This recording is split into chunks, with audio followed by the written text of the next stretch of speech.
Hai dan salam sejahtera saya ucapkan kepada semua murid-murid. Ada sesiapa tahu apa yang kita akan belajar hari ini? Ya, betul.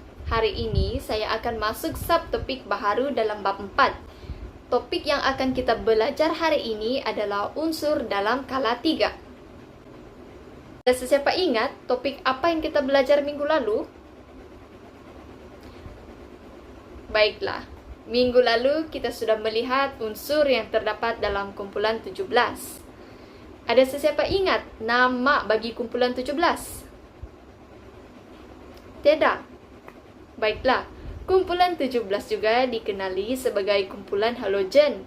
Contohnya, klorin, iodin, fluorin, dan sebagainya. Mari kita membuat ulang kaji sedikit tentang kumpulan 17. Poin penting yang harus diingati oleh setiap pelajar dalam topik 17 adalah 1. Kumpulan halogen wujud sebagai duiatom.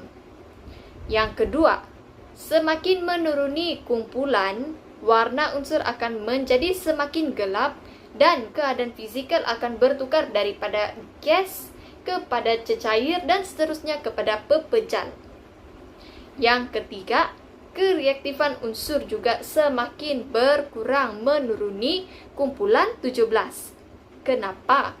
Ini karena jejari atom semakin besar, daya tarikan elektrostatik antara proton dalam nukleus dengan elektron menjadi semakin lemah. Sebab itu dia semakin membesar.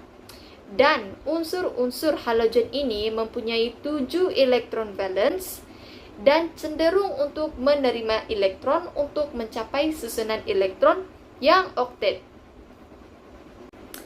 Baiklah, sudah dengan kumpulan 17, sekarang kita masuk pula dalam topik yang sepatutnya kita belajar, yaitu unsur dalam skala 3.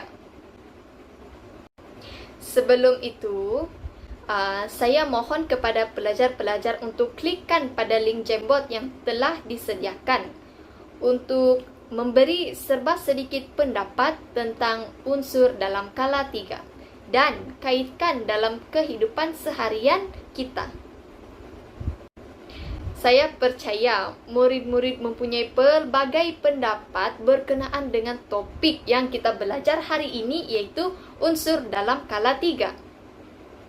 Kita lihat dari segi kegunaannya. Kita boleh lihat di sini, magnesium boleh digunakan sebagai bahan penyala api. Seterusnya, aluminium pula. Sebenarnya, tin minuman Coca-Cola yang selalu adik-adik minum itu diperbuat daripada aluminium. Sulfur pula digunakan sebagai racun kulat. Dan yang lebih menarik adalah fosforus digunakan sebagai bahan untuk menghasilkan bunga api.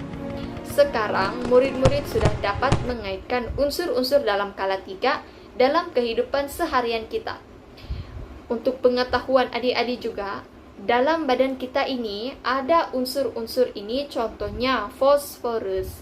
Fosforus membantu dalam penghasilan tulang yang kuat dan juga gigi yang sehat. Slide yang kita lihat sekarang ini adalah unsur-unsur yang terdapat dalam skala 3, yaitu natrium, magnesium, aluminium, silikon, fosforus, sulfur, klorin, dan juga argon. Setelah sudah mengenal pasti atom-atom yang terdapat dalam skala 3, sekarang kita belajar pula ciri-ciri atom dalam skala 3. Seperti yang kita tahu, nombor proton unsur akan bertambah sebanyak berapa unit? Sebanyak 1 unit dari kiri ke kanan. Pertambahan proton yang berlaku menyebabkan tarikan antara proton dalam nukleus dengan elektron menjadi semakin kuat. Hal ini juga turut menyebabkan jejari atom menjadi semakin kecil. Seterusnya, kita melihat pula dari segi keelektronegatifan. Apa itu keelektronegatifan? Murid-murid masih ingat? Keelektronegatifan ialah ukuran kekuatan sesuatu atom untuk menarik elektron ke arah nukleusnya.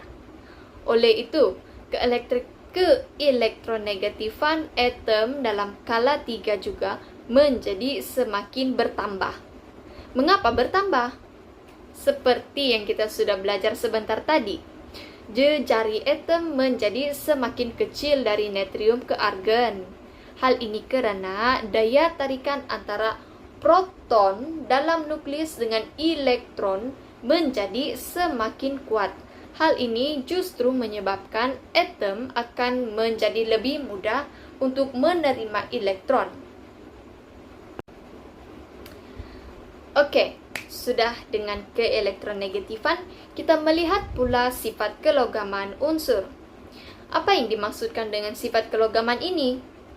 Sifat kelogaman ini bermaksud perubahan atom daripada logam kepada separuh logam dan seterusnya kepada bukan logam. Pendek kata, sifat kelogaman atom tersebut semakin berkurang. Contohnya, atom natrium, magnesium, aluminium dikategorikan sebagai logam kerana masih boleh mengkonduksikan elektrik. Silikon pula bersifat separuh logam dan merupakan konduktor elektrik yang lemah dan seterusnya kepada bukan logam seperti fosforus, sulfur, klorin dan juga argon, di mana keempat-empat atom ini tidak boleh mengkonduksikan elektrik. Okey, seterusnya kita melihat dari segi fizikal apabila merentasi skala 3 dari kiri ke kanan. Keadaan fizik sesuatu unsur akan berubah daripada pepejal kepada gas. Kita ambil contoh klorin. Klorin adalah gas duiatom manakala argon pula adalah gas monoatom. Terdapat 5 jenis tindak balas oksida yang perlu murid-murid ingat, iaitu yang pertama, oksida base larut dalam air membentuk larutan beralkali, iaitu contohnya natrium oksida bertindak balas dengan air akan menghasilkan 2 molekul natrium hidroksida. Yang kedua, oksida asid larut dalam air membentuk larutan berasid, contohnya sulfur oksida bertindak balas dengan air akan menghasilkan asid sulfurik. Tindak balas oksida yang ketiga, yaitu oksida base yang bertindak balas dengan asid membentuk garam dan air, contohnya magnesium oksida apabila bertindak balas dengan 2 molekul asid hidroklorik akan menghasilkan magnesium klorida, garam dan juga molekul air, garam dan juga air. Tindak balas yang keempat pula iaitu tindak balas oksida amphoteric bertindak balas dengan asid dan alkali akan menghasilkan garam dan air juga. Contohnya, aluminium oksida akan bertindak balas dengan 2 molekul natrium hidroksida akan menghasilkan 2 natrium aluminate dan juga 3 molekul air. Yang kelima, yang terakhir, oksida asid yang bertindak balas dengan alkali akan membentuk garam dan air. Contohnya, sulfur oksida akan bertindak balas dengan 2 molekul natrium hidroksida akan menghasilkan 2 molekul natrium logam dan 1 molekul air. Pasti kamu tertanya-tanya apakah kegunaan unsur separalogam?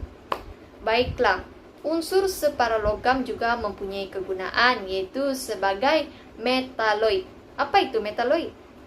Metaloid merupakan konduktor elektrik yang baik pada suhu yang tinggi.